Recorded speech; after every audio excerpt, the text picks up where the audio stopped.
দেশের সাম্প্রতিক পরিস্থিতি নিয়ে প্রধান উপদেষ্টা ডক্টর মোহাম্মদ ইউনূসের সাথে বৈঠক করতে বিকেলে প্রধান উপদেষ্টার বাসভবন যমুনায় আসেন বিএনপি মহাসচিব মির্জা ফখরুল ইসলাম আলমগীর, স্থায়ী কমিটির সদস্য সালাউদ্দিন আহমেদ ও হাফিজ উদ্দিন আহমেদ।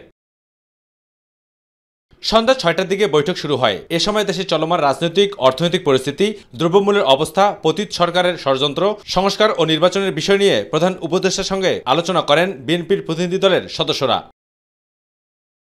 বৈঠক শেষে বিএনপির মহাসচিব যমুনার সামনে উপস্থিত গণমাধ্যম কর্মীদের জানান, দ্রুত নির্বাচনের আয়োজনের তাগিদ দিয়েছে বিএনপি। জাতীয় নির্বাচনের আগে অন্য কোনো নির্বাচন দল মেনে নেবে না বলেও প্রধান উপদেষ্টাকে জানানো হয়েছে। আমরা স্থানীয় সরকারের ব্যাপারে কোনো মতেই একমত হব না।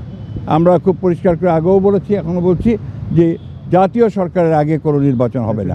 দেশের সাম্প্রতিক বিশৃঙ্খলার দায় অন্তর্বর্তী সরকার এড়াতে পারে না উল্লেখ করে মির্জা ফখরুল ইসলাম বলেন, ডিসেম্বরের মধ্যে নির্বাচনের আয়োজনে আশ্বাস দিয়েছেন ডক্টর মোহাম্মদ ইউনূস। অতি দ্রুত তারা নির্বাচনের ব্যবস্থা করছেন এবং তিনি বলেওছেন যে ডিসেম্বরের মধ্যে তিনি নির্বাচনের ব্যবস্থা করে তারা কাজ করছেন। পরে ফরেন সার্ভিস একাডেমিতে প্রধান উপদেষ্টার প্রেস সচিব শফিকুল আলম জানান, 15 ফেব্রুয়ারি 6 সংস্কার কমিশনের প্রতিবেদন নিয়ে ঐক্যমত কমিটির প্রথম মিটিং অনুষ্ঠিত হবে সব রাজনৈতিক দলগুলোকে নিয়ে।